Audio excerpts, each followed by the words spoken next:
everybody. Welcome to Church History for Chumps. My name is John Simon. And I'm Thomas Duell. And yeah, it's been a little while. Actually, it hasn't been a little while, Thomas. We've been recording for the drop the night after. No, yeah, we've been in the trenches week after week. Yeah, we've got to build up our buffer again, man. Yeah, it's been a little tense. But you know what that means? It means that these podcasts are coming out fresh out of the oven. Yeah, and we're starting to get some kind of like hand to mouth podcast where it's like you request it, we record it kind of thing. It's Pop-Tart popcasting is what they call it, I believe. Yeah, just pop it in the toaster and bada bing bada boom, hot and ready for serving. So Thomas, what are we on tonight, dude? This is actually, it's kind of your topic. We've been kind of ping ponging back and forth, so this one's up your alley. Yeah, I think that's worked pretty well because it feels like it's truly an educational pod. You know, where like one of us has become a armchair expert on a topic and then get to drop that knowledge on the other. And I can just be the ottoman expert, just sitting there, letting you put your feet up. And I think you always strike me as more of a love seat expert kind of guy. But like by yourself on the love seat. Yeah, okay. All right, yeah. Not like in a loner way, because you are married. Yeah, I am married, but my wife's not there. It's just me. Mm-hmm. Yeah, just kicking my feet up on the love seat. I feel like this one, you probably have some sort of idea about this guy, at least, just because he's so kind of prolific in church history in a variety of different ways. But how familiar do you feel like you are with Saint Francis of Assisi? Well, I'll tell you the funny thing is that I know that there is a widely attributed quote to Francis of Assisi that I don't think he actually said. Okay. Do you know what quote I'm talking about? Maybe. What do you think? It's preach the gospel and if necessary use words. Oh, is that what people say? That I've heard that people say that's Francis. Yeah, man, and I think it's been widely debunked. Yeah, as that not doesn't being from him. As I've learned about him, I can see why people might think that he said something like that. Sure, but he definitely preached the gospel with words. Okay. Yeah. Well, now I'm even more excited to hear what he had to say. Yeah. He's an interesting character. It's kind of like this. Imagine like. We talked about William Wilberforce and that life of luxury that he grew up in. And then when he became a Christian, he turned his focus into his work. But he didn't like necessarily leave that life altogether. So imagine someone that you know who just grew up very wealthy, very comfortable. And then all of a sudden you're walking down the road one day and you see someone who doesn't just look homeless, but objectively is. Like, you know, they are without a home. They are, dressed in rags, and they're living very simply. And you realize, oh, that's my buddy that I grew up with who is really wealthy and comfortable. What happened? And that's kind of the story of Francis, or the beginning of his life, almost in a nutshell. A real riches to rags tale, Yeah, but by choice. And oh wow! Okay. Yeah, I'll tell you the story, but I have to mention, especially for those who might be listening who know a little bit about Francis, you might not be completely satisfied with the way I tell his story. And as I've researched Francis, I've realized that that's actually pretty common because he's actually a difficult guy to like learn about, because there's so many stories that are connected to his life, and they range from very like historical sounding stories of just his life growing up and his conversion to Christianity, and then there's also stories that almost sound like something you'd read in a collection of fairy tales. And it's very interesting. So G.K. Chesterton wrote a little biography on St. Francis of Assisi, and I think it's a really good one to read if you're interested in learning more about Francis and understanding kind of like who this person is. The time frame that we're looking at is in, let's see, the day he was born. He was born in 1181. Okay. year of our Lord. Okay. And Italy, I'm guessing. Yep. Okay. And he was. It was an interesting time because like we're kind of coming out of the Middle Ages at this time in history. Mm-hmm. And Chesterton, when he's talking about Francis and where he sits in history, he talks about how it's important to realize like where he sits in history, which is coming out of this time when that we call it the Dark Ages, but there was a time of just like immense suffering. There was kind of civilizations was eroded after the fall of the Roman Empire, and like there's just it's not like everybody was stupid during that time, but it was also just truly dark in many ways, and it felt like kind of paganism just ran rampant and had its way with culture. And there's this one quote from his biography. Chesterton puts it this way. So he's talking about coming out of those kind of Middle Ages, Dark Ages time frame, and he says, gradually, against this gray background, beauty begins to appear as something really fresh and delicate and above all surprising. Love returning is no longer what was once called platonic, but what is still called chivalric love. The flowers and stars have recovered their first innocence. Fire and water are felt to be worthy to be the brother and sister of a saint. The purge of paganism is complete at last. For water itself has been washed. Fire itself has been purified as by fire. Water is no longer that water into which slaves were flung to feed the fishes. Fire is no longer that fire through which children were passed to Moloch. Flowers smell no more of the forgotten garlands gathered in the garden of Priapus. Stars stand no more as signs of the far frigidity of gods as cold as those cold fires. They are all like things newly made and awaiting new names, from one who shall come to name them. Neither the universe nor the earth have now any longer the old sinister significance of the world. They await a new reconciliation with man, but they are already capable of being reconciled. Man has stripped from his soul the last rag of nature worship and can return to nature. While it was yet twilight, a figure appeared silently and suddenly on a little hill above the city, dark against the fading darkness. For it was the end of a long and stern night, a night of vigil, not unvisited by stars. He stood with his hands lifted, as in so many statues and pictures, and above him was a burst of birds singing, and behind him was the break of day.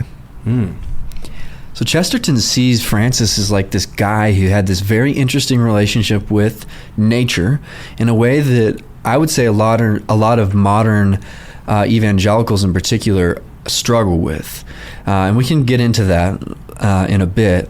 But he's painting this picture of, culture had a unhealthy relationship with the natural world, and that it was being worshipped. And Francis standing in kind of in between, like, the modern world where we are now and this old world where like magic was like rich and thick in the air, and he's rediscovering nature in a sense. So very, very interesting character. And Chesterton points out how hard it is to tell the story, because either you could look at it simply from a very, almost scientific perspective and not talk about his religious life at all. Or you could only talk about like all these like miracles and weird things that happened, and neither of those would be quite doing Francis, telling his story correctly. He sounds like a Celtic Christian. Almost, but he's in Italy. It's so weird. Like, yeah. But the influence has got to be there, right? This is a few hundred years, because he's not part of the European world that was affected by the Celtic missionaries. So yeah, he just happened to invent the wheel in a different part of the world. Really, he did. Like, I think that's why he's such a fascinating character in history, and why his movement, as we'll find, picks up speed so fast, is because I think he was speaking a language to people that was very suppressed at that point. Yeah. And just the way he lived life was very fascinating. So anyway, let's tell his story a little bit. Yeah, let's get into him. So like I said, he was born in 1181 to an Italian father and a French mother. And he was born, I believe he was born in Assisi in Italy. And his father was like this rich merchant guy who was a seller of fine cloths. And his father was just in love with French culture. And his father was actually away on business when Francis was born, and his mom had him baptized, and his name given to him at his baptism was Giovanni, after John the Baptist. Oh, that's a good name. Yep. And his dad got back and was like didn't really like the religious influence at all, and renamed him Francisco, which is basically the Frenchman. Mm-hmm. He really liked that French culture and that rich, kind of refined lifestyle, and so that's how he was raised. He grew up wealthy. Francis liked to party, as you know. He grew up. He was a big spender, and we get this sense that he really cared a lot about what people thought of him, and he really wanted to be well liked. He wanted to be respected, but he wasn't really finding that satisfaction in kind of that rich lifestyle. And one early story we have of Francis is he was selling his dad's cloth and velvet in the town square in the marketplace, and a beggar came to him and was asking for money. And he goes and he chases after the beggar once he gets off work, basically, and he finds him, and he gives him everything that he had in his pockets. And his friends just mock him, and his father was pretty mad at him, like, we don't do that. Like, that's not how we do things. And so he kind of wanted some satisfaction that came really from anywhere, but he wasn't finding it with the wealth, and so he kind of sought it through nobility. And so at this time, there was a lot of kind of like warring states, you know, in his country. And so he went to fight with an army, presumably, I think, for like, you know, his state, essentially, at around the age of 21. Okay. And he ended up becoming a prisoner of war. Oof. And spending some time basically in jail. And he got super sick, almost died. And at that point, as a lot of people who end up in prison do, he's doing some reevaluation. Yeah.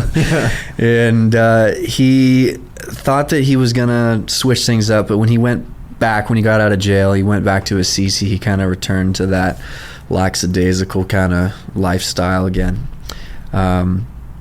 Then we start to see things really start to pick up speed. So then he finds out about another war that he can go fight in. And again, for him, this was all about gaining like respect, you know, and people like respecting him and honoring him. He wanted that nobility. And so he's on his way. This is in 1205. I think he's like 24, 25 years old now. He's on his way to go enlist in the army of Walter III, Count of Brienne. And while he's on his way, he has this strange vision that makes him return to Assisi like one day later. Mm-hmm. And he kind of loses interest in this rich worldly life that he was living. And people are just starting to be pretty confused by him. His dad is not happy at this point. He's really starting to cross ways with his dad more and more. And then he starts doing even more interesting things. Like, he always liked, you know, wearing fine clothes and being clean and all that. And he's riding on his horse one day, and he sees a leper on the side of the road. Mm-hmm.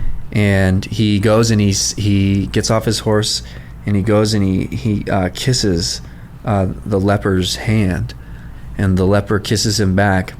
And then he like turns around, and like the leper was gone. And Francis later would tell people that he was basically pretty sure that was like a test from God. Like an angel. Like an angel. Mm-hmm. Yeah. So he's really searching at this point. I think he goes to a pilgrimage to Rome around this time. And then when he's back in Assisi, he's at this little country chapel outside Assisi, and he has this vision, which is truly, I think, the turning point of his life, where he hears God say to him, "Go and repair my church, which, as you can see, is falling into ruins." And in Francis's mind, he's thinking this must mean like Little C Church, because he's in this like old kind of abandoned chapel. It's all dilapidated, and he's like, okay, God wants me to like use my money to fix this place up. So he goes and he sells a bunch of his father's stuff and takes like basically his profits from his business, and he starts to work to restore that church and gives the money to that church. And his dad is totally incensed, and he goes and he hides in a cave outside the city for like a month. And then when he returns, things had not gotten better. You know how like when you're a kid and you're like, you do something really bad and you're like, well, man, I'm just gonna go sleep over at my friend's house for the night, and you know, mom and dad will feel a little bit better once I get home. Like, I don't think I've ever done that. Did you never like tried to just avoid the wrath for a little bit to let things cool down? My parents, you just took your lumps? Me. I had to, man. Yeah, they wouldn't have been like, oh, well, I guess I'll see you when you get home from Peter's house. You knew better. I had to, yeah. Yeah. I think that I would have gotten in more trouble. But I mean, hey, maybe you and Francis were onto something. Well, I don't think I ever avoided that either. But I feel like it's like this little wager you play in your mind. Like, yeah. Oh man, I think not being there would have gotten me into even more trouble. It's like you know, for those of us in this world who were spanked when we were little, and you put on like an extra pair of chonies, you know, to avoid it. It's like, that's just gonna probably make things worse for you. Kind of thing. Yeah. Unless it's really, really like discreet. But I don't know. Yeah. So he hides for a month. He comes back. Nothing changed, and his dad drags him home. He finds him on the edge of town. His dad drags him home. He beats him. He binds him with a rope, and he locks him in a storeroom. Oh my gosh. And his father takes him to court, and he's like, you know, he lost all this money. He needs to pay it back. And he's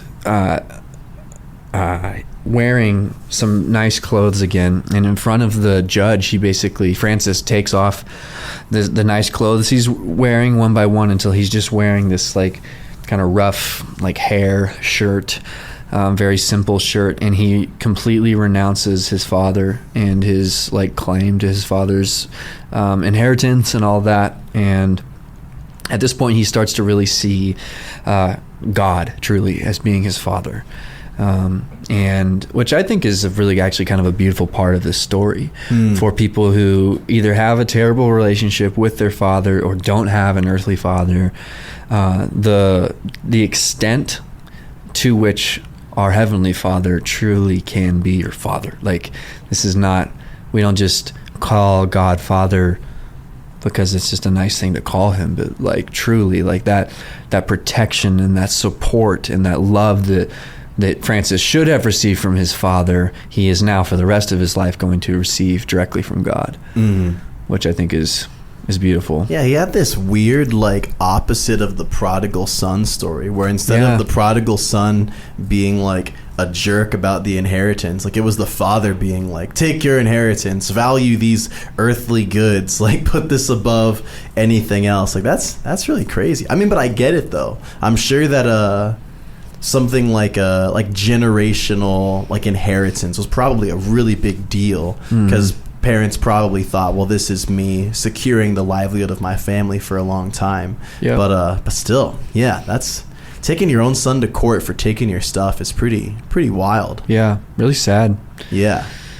So he ends up becoming a beggar, and a friend gives him a simple cloak and a staff and the girdle of a pilgrim. So he's basically now living as a pilgrim, as a wanderer, and he starts just using his own two hands restoring the little worn down chapels around Assisi in the countryside. And he starts caring for lepers in these leper colonies that are nearby. And people start to follow him, actually. Like, there's other people who are just fascinated with this way of life. And from everything that I can tell from my studies, this wasn't like he was living in a time and place where there was just tons of like poor people, and this just gave like all these poor homeless people something to do.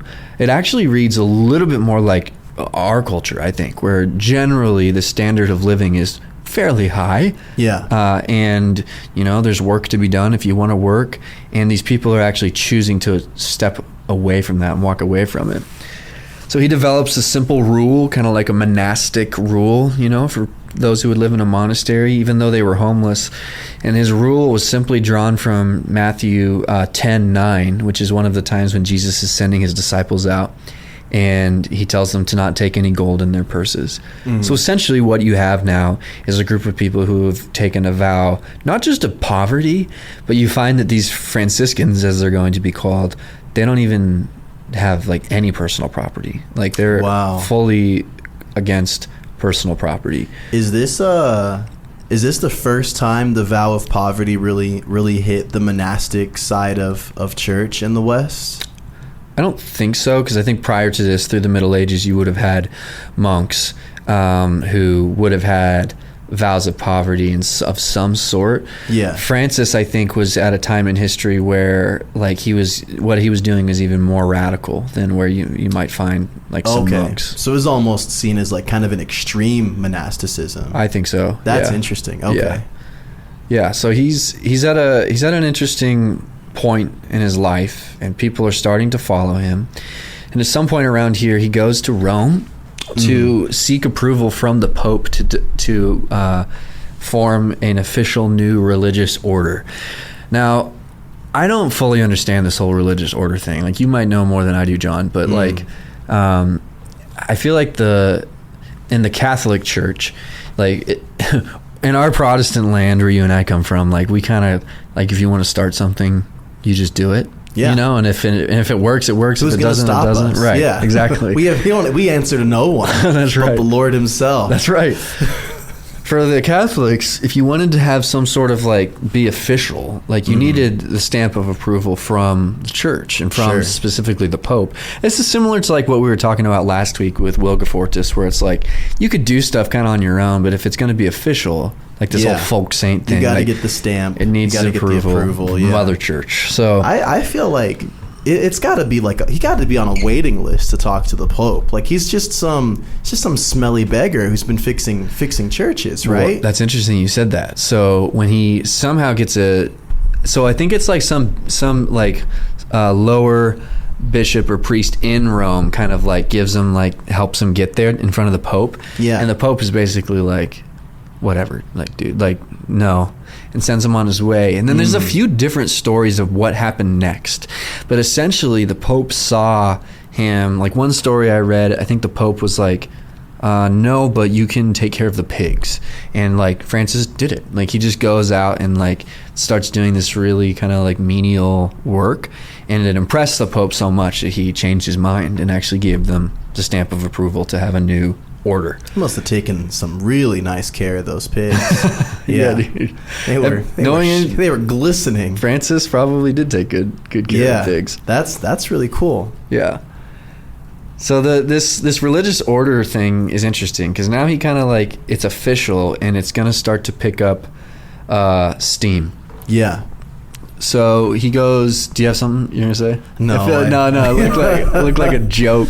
I thought maybe No, it was gonna be something oh well, yeah, you can have an order when pigs fly, and then Francis was check it out. Yeah. Let me just take care of these, and then it was a joke that didn't have a landing. I think we just lost some subscribers. Yeah, gosh dang it. All right, don't worry, I'll have something really good for the end of the episode. Okay, sweet. Yeah.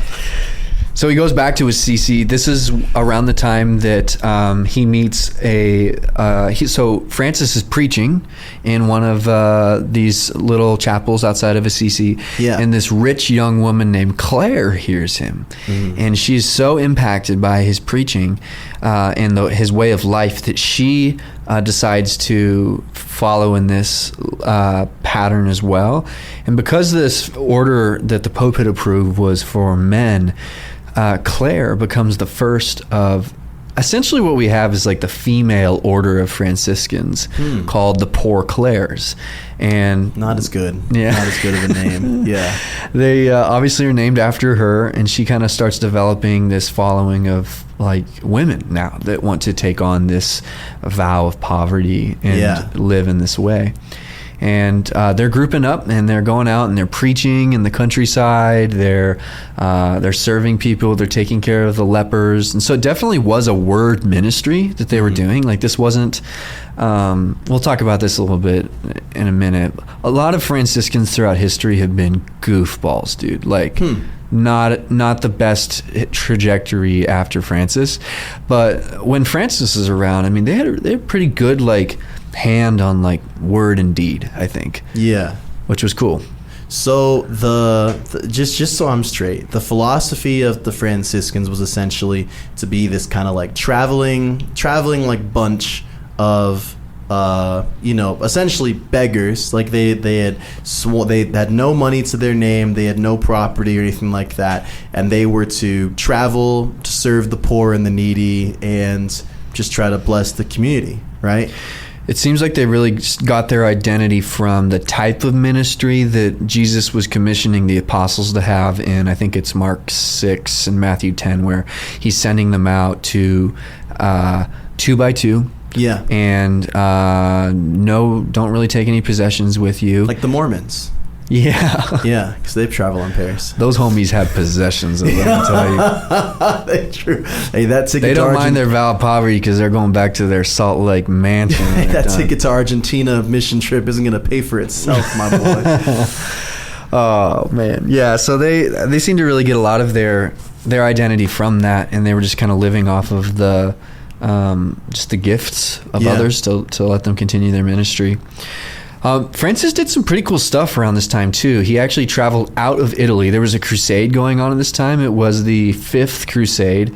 This is in 1219. So he's 38 years old. Mm-hmm. And this crusade, the way they were going to try to get to the Holy Land this time was they were going to capture Egypt first. And then from there, kind of like let that be their head of operations to then fight and take Jerusalem. And there was a sultan of Egypt at this point. And there was some sort of like... what's the word for it? Not a truce, but like the two armies were going to take a break. Yeah. And like a little ceasefire. Ceasefire. There we go.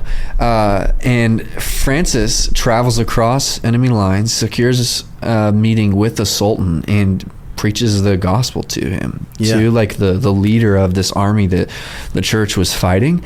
And there's varying interpretations of what exactly happened there, whether the Sultan converted or not, but it was a profitable meeting either way, and he didn't get killed, and he ended up making it back to the side of the church. And when he comes back from that trip to Egypt, there's his little Franciscan order has skyrocketed, and there's like 5,000 people now that are part of the brotherhood. And there's this pressure coming to like control the brotherhood, and it's gaining kind of some notoriety. And so some people want him to kind of take a stronger hold on the reins, and other people kind of want to take, and it's starting to get a little bit political. Yeah. And he at this point kind of withdraws a little bit from kind of the leadership of it. And then the end of his life, which is not that much later, he's 45 years old when he dies. He was young. Yeah. And there's a few interesting things that happen towards the end of his life. One is, have you ever heard of the stigmata? Yeah. It's like the marks. Yeah, the marks on the hands, right? Mm-hmm. The Jesus's holes. Yep, wounds. On the hands and the feet. And so he has this vision where he's visited. I can't remember if the story goes he's visited by an angel or by Jesus himself, but he receives these wounds that never heal, and it's the stigmata. And it's basically wounds in his hands and his feet, and I think maybe his side, just like Jesus's wounds. And I was like doing some research on the stigmata. It's very interesting. I'd love to talk with a Catholic and have them be able to explain to us like how this fits kind of in the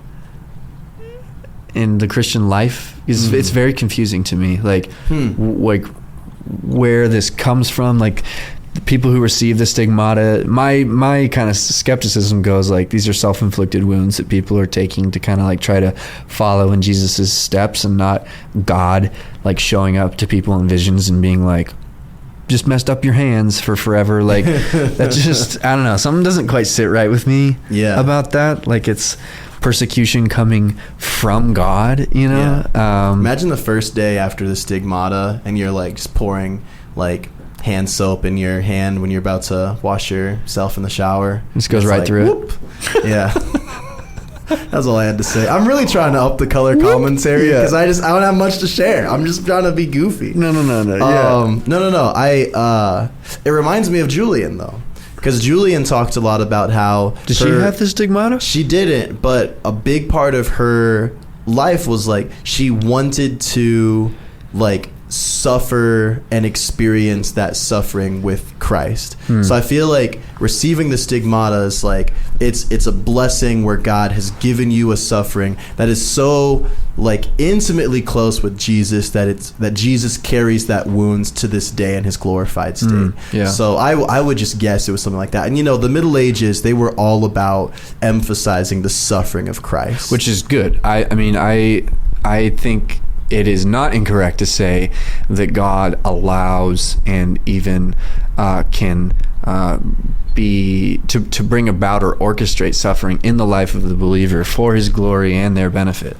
I mean, especially you compare it to today, like we see suffering as the absence of God, right? I mean, like it's just the weird like vision inflicted thing that's kind of. I loved visions back then, man. I mean, like this is I don't know. I mean, like this is something we'll reference way later when we do a very, very different topic. But I feel like before the Enlightenment is there to tell them what is quote unquote scientifically proven, like a vision that you experience is just as real as if you were to walk outside and see something. That's good. Yeah. So like that was just like they had no separation between vision and reality for the most part, especially religiously significant visions. Yeah. But yeah, I get you, dude. It's a different world. It's a different lens to view the world for sure. Yeah. And I want to lean in that direction and be able to ask the question, like, what are the things that we lost actually in the Enlightenment and understanding of God's world? As he's wrapping up his life, he writes this prayer that is worth looking up. It's called the Canticle of the Sun, and it'll give you a decent idea of his theology. He references, and I'll talk more about this in a minute, but he references parts of creation as being like his brother and his sister. So he talks about like his Lord, not like God, but like his Lord, his brother, the Son. This is Canticle of the S-O-N. S-U-N. Oh, yeah. Oh yeah. I meant to say that, but my brain said something different. Yeah. Actually, I have it up here. So like, praise be you, my Lord, through sister moon and the stars. In heaven you formed them clear and precious and beautiful. Praise be you, my Lord, through brother wind and through the air, cloudy and serene, and every kind of weather through which you give sustenance to your creatures. Praise be you, my Lord, through sister water, which is very useful and humble. So he's talking about water and fire and wind and the moon and the sun.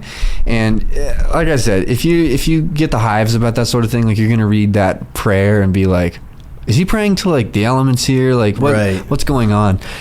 I think that at the end of the day, he just had a really, really robust doctrine of creation. Yeah. And he understood the goodness that God had built into the creation and the commonality that he shared with creation, being a created being himself.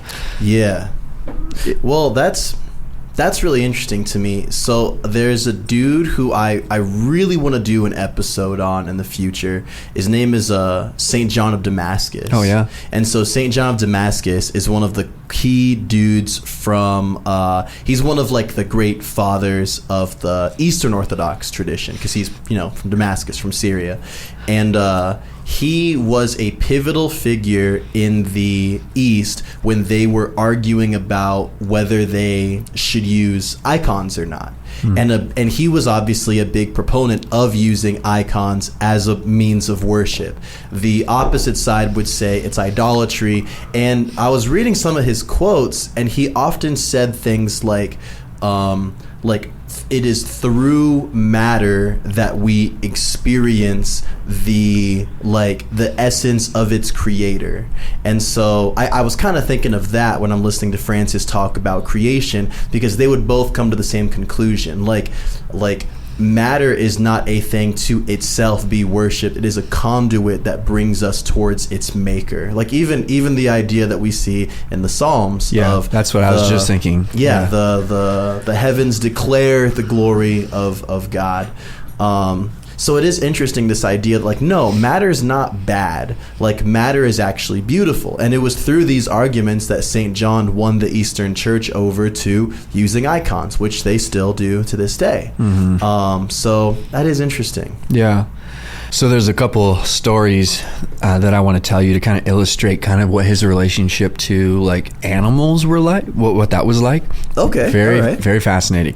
So there's one popular story of Francis where he's preaching to birds, and there's this flock of birds, and they're gathering around him, and he basically is just like, I'm just going to like paraphrase. He's basically like, hey guys, you should give thanks to the Creator for making you, and like use your little bird voices to praise him for all of his good deeds. And he's just like admonishing these animals to just be good little animals and praise the Creator. And then he's like, okay, you're dismissed. And then like they take off. They just flew off. Yeah. There's another story where there's this wolf that, as in this town in the countryside, that has been killing people. And he's gonna get a talking to. He does, yeah. And the people want to kill the wolf, and he's like, no, don't kill the wolf. And he goes to the edge of the town where the wolf is, and he approaches him, and he does the sign of the cross towards the wolf, and then he starts talking to him, and he's like, listen, wolf, you've done a lot of really bad things. You've killed some people. You need to stop that, and you need to calm down, and the people of this town will take care of you. And that happened. The wolf like goes into the town. The people just start to feed it, not humans, and he becomes like this town pet for the people of this town. Yeah. So there's this Chesterton quote that I feel like helps here, where Chesterton says, the reader cannot even begin to see the sense of a story that may well seem to him a very wild one, until he understands that to this great mystic his religion was not a thing like a theory, but a thing like a love affair. Yeah, that's honestly probably the best description of how mystics see the world, which is it's experiential, and I think that he experienced the world through his relationship with nature, through nature to the Creator. Yeah. Which is super Celtic, dude. Which is very, because like we established, there's those spheres of influence most likely did not overlap with each other. But again, the whole point of this podcast is we're recognizing it's not like the church is not limited to cultural influence. The church is ultimately influenced by the Spirit of God, which moves in one accord and affects many people in different ways. But this is very clearly like the gospel piercing this dude's heart into a recognition of the natural world and seeing the fingerprints of God all over it. Yeah. And I actually find these stories to be quite believable. Yeah. I'm sure there's been some stuff added to it, like the game of telephone. But the idea of him talking to animals and like encouraging animals to be good animals, I think is totally realistic. I think a good way to illustrate this would be like, so we've got this little book in our house. It's a kid's book, and it's Stories of the Saints. And on the front, there's a picture of Francis, and he's wearing like this hood, and in front of him is this wolf. And my son Ransom comes to me recently, and we hadn't read that story yet in the book, and he was like, and this is Satan on the front. He's like talking to my son's young, and he's like, and that's Satan the wolf or whatever. And I was like, no, buddy. I was like, that's Brother Wolf. And he's like, what? I was like, your son's already allegorizing, dude. Yeah, I know. Theologically very unhealthy. So, well, it's interesting because like you read the story and it's like the same thing I think happened for my son that happened for the people of this town, where it's just like, here's this animal that is dangerous, that is kind of like associated with the idea of evil sometimes. Yeah. And like he's calling, it's like he was trying to call the future into the present. And what I mean by that is, I think Francis had a good grasp on what the reality of the resurrection will ultimately mean for all of creation. I think about Romans 8.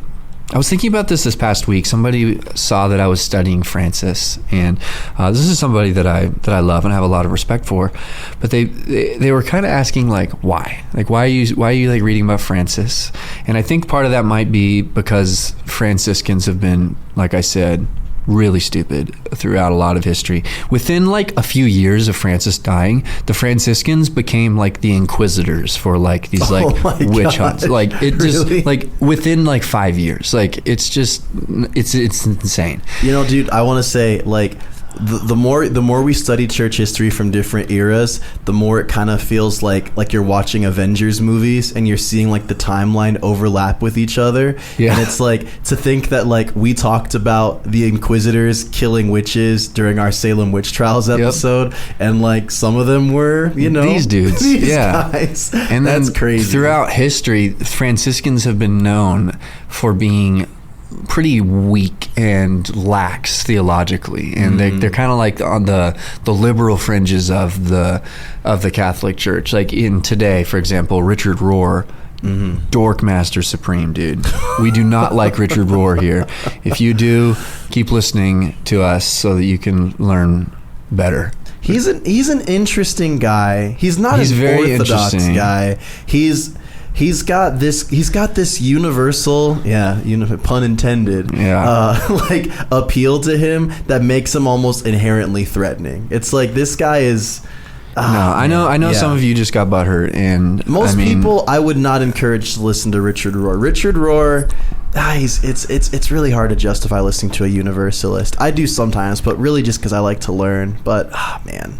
Yeah, you're absolutely right. If Richard Rohr was like, I'm absolutely not a Christian, and then he said the same things he does, I'd be like, oh, this guy's like kind of pointing towards truth. But the problem is he like is supposedly supposed to be a good Catholic, but and the Catholic Church hasn't removed his priesthood status, so right. Which I don't know what they're doing over there in New Mexico. Yeah. Shout out to them. We're gonna make so many people irritated with us. Sorry, we're off on the Richard Rohr tangent. Man, all right. Well, at this point, I think it's just how many listeners can we lose? Let me try to tie it together. Yeah, hit me. I feel like what Francis had a good grasp on was I think about Romans 8 when it talks about. Oh, I was in the middle of a story. So, this person made a comment that was like, "Oh, so it's Franciscans, like, they're always talking about, creation care as biblical justice." And I just pondered that. I didn't respond to them in the moment, but I've been thinking about that. Is creation care biblical justice? Is caring for animals, caring for our environment, biblical justice? And I think that a lot of people in more theologically conservative and politically conservative camps, which I am one of those, would kind of balk at that language because it sounds like something from a political agenda that you don't want to be a part of. But then you got to actually wrestle with Scripture. So like even under the law, in the Old Covenant, there's all sorts of stuff in the law about like how to take care of animals. Simple things like don't boil a goat in its mother's milk. Like that's one of the laws that Yahweh gives to his people. Simple things that are oftentimes about just kindness to the created world around us and how to care for livestock, how to care for wild animals. And then in the New Covenant, we have stuff like in Romans 8 where it talks about all of creation being subjected to futility because of sin, and all of creation groaning in anticipation of the sons of God being revealed. So Paul in Romans talks about all of creation, not just humans, but also the non-human creation, waiting for a day when the curse of sin will no longer affect it because they are affected too. Animals, our environment, all of it bears the marks of a world, a universe that has been affected by sin. And so if we're talking about, a day coming when there will be new heavens and a new earth and a new creation, and this world will be renewed, like, what does that mean for animals? Well, one signpost to the coming kingdom is Christians take good care of animals. Yeah. Like, we shouldn't have a problem saying that, but I think sometimes we do for some reason. I think it's the line in the sand that was drawn where we feel like there are certain virtues and values that signify conservative perspective, right, and then the same thing on the liberal or progressive perspective. Like, environmentalism always seems like it was always in the face of big corporate entities, because it was always big corporations that were doing massive loads of damage to rainforests, or who were spilling oil off of coasts and bays and stuff like that. And so it seems like it was always the progressive viewpoint to say, whoa, we got to watch, the tree hugger stereotype. But for me, I mean, literally, like, I never thought once about the Christian responsibility for care. And I was listening to the Christian hip hop group Deep Space 5, and I remember where I was driving, and it was legitimately the group that got me into listening to hip hop, and I think I was 20 years old. And they have a song called Murder Creek, which is a hard freaking name for a song. Yeah. And they had a line in the song that said, I think I remember it exactly, and it was, the face of God is manifest in his creation. Defacing the earth is disrespecting his reputation. Wow. And I just heard that, and I paused the song, and I was like, oh, all right, I guess I'm switching sides on that view.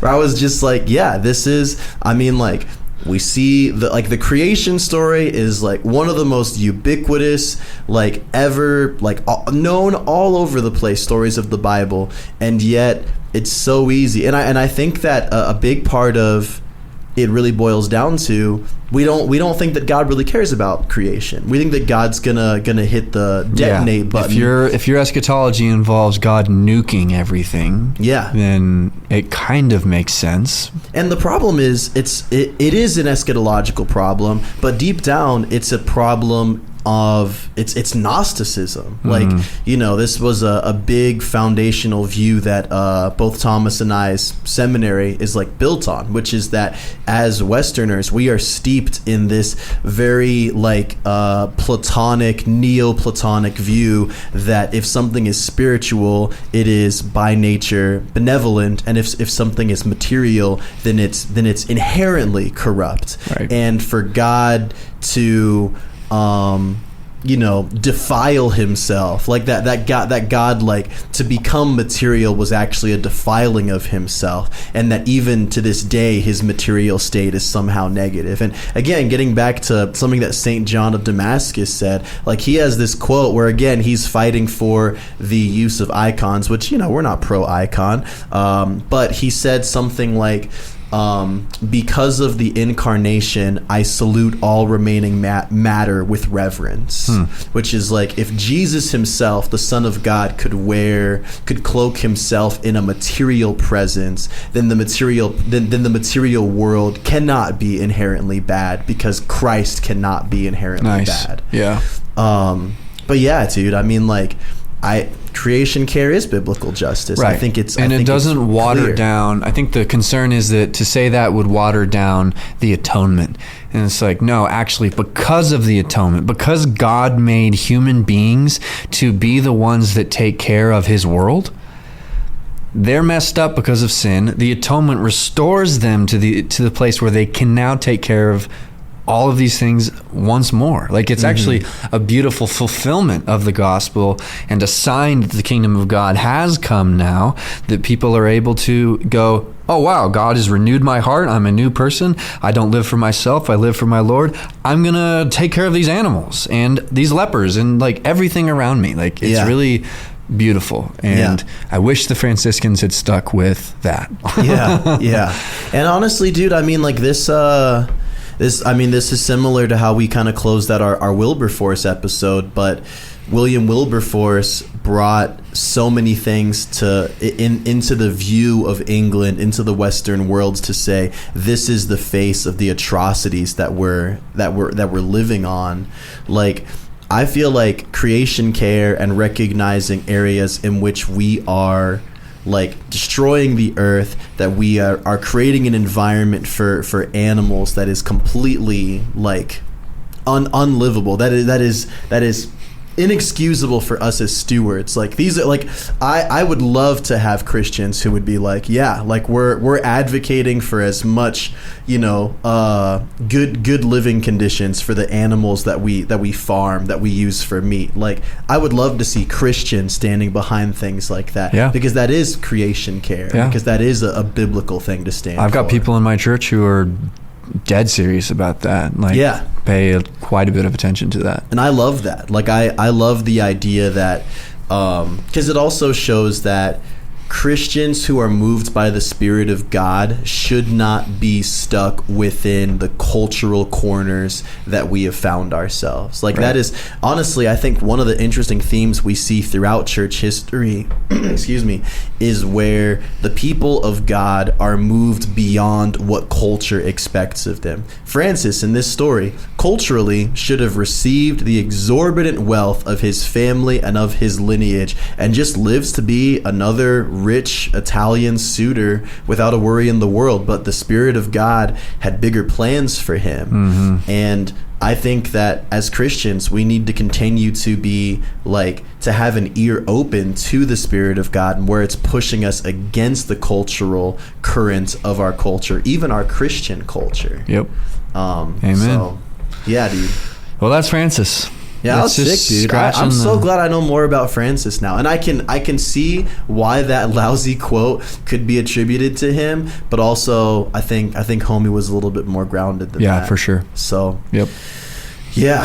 Well, Thanks for tuning in. yeah, that was great, man. Well, guys, we'll catch you next time. We're I think I mentioned it that last week, but we're gonna do another episode pretty soon, probably in a few weeks, where we're gonna do kind of a Q&A. So we would highly encourage you guys to send your Qs so that we can offer A's in return. And we have to call out benwatson.jpg, Yeah. who said he was going to send us in some cues and This guy, didn't send them in. cracks me up, dude. Yeah, he's a funny dude. I'm glad we have his follow. But dude. Ben, if you Send your question in, Ben. don't talk your talk without actually, no, you need to talk your talk, Yeah. because right now you've just been walking your walk. So let's see what you got, dude. All right, dudes, blessings. We love you guys. We'll catch you next time. God bless you.